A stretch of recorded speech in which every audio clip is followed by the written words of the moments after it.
आपकी विश्व समाचार अपडेट में आपका स्वागत है। रूस यूक्रेन संघर्ष के 4 साल बाद युद्ध के मैदान में सैन्य रणनीति नाटकीय रूप से बदल गई है।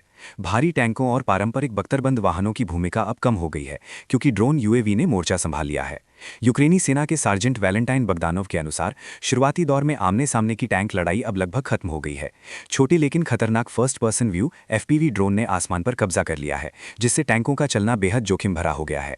बगदानोव बताते हैं कि खुले इलाकों में टैंक नहीं जा सकते, क्योंकि उन पर एफपीवी और शक्तिशाली ड्रोन से लगातार हमला होता है। उनका खुद का T-72 टैंक अब सिर्फ एक स्थिर तोप की तरह इस्तेमाल हो रहा है। रोजाना हजारों सटीक ड्रोन, जिनकी कीमत कुछ $100 होती है, 1200 किलोमीटर लंबी सीमा पर किल जोन बनाते हुए मंडराते रहते हैं। ये ड्रोन सैनिकों की अदला बदली, निकासी और टैंक हमलों सहित लगभग हर गतिविधि को खतरनाक बनाते हैं। एक रिपोर्ट के अनुसार ड्रोन के कारण होने वाली मौतें 2022 में कुल का 10% से भी कम थीं, जो पिछले साल बढ़कर 80% हो गईं।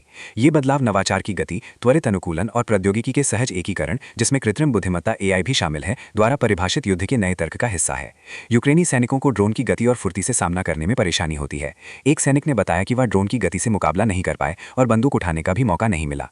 ड्रोन के बढ़ते खतरे ने चिकित्सा निकासी की औसत समय को गोल्डन आवर से बढ़ाकर 3 दिन से भी अधिक कर दिया है, जिसे अब गोल्डन डेज कहा जा रहा है।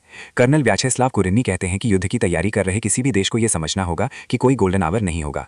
कमांडर बुगदानोव का मानना है कि टैंक अब पुराने हो रहे हैं और लंबी दूरी की तोपखाने को प्राथमिकता दी जानी चाहिए। हालांकि विशेषज्ञ पूरी तरह से टैंकों को खारिज करने के लिए तैयार नहीं है, क्योंकि उनका मानना है कि प्रौद्योगिकी में तेजी से बदलाव फिर से उनकी भूमिका को बदल सकता है। सुनने के लिए धन्यवाद।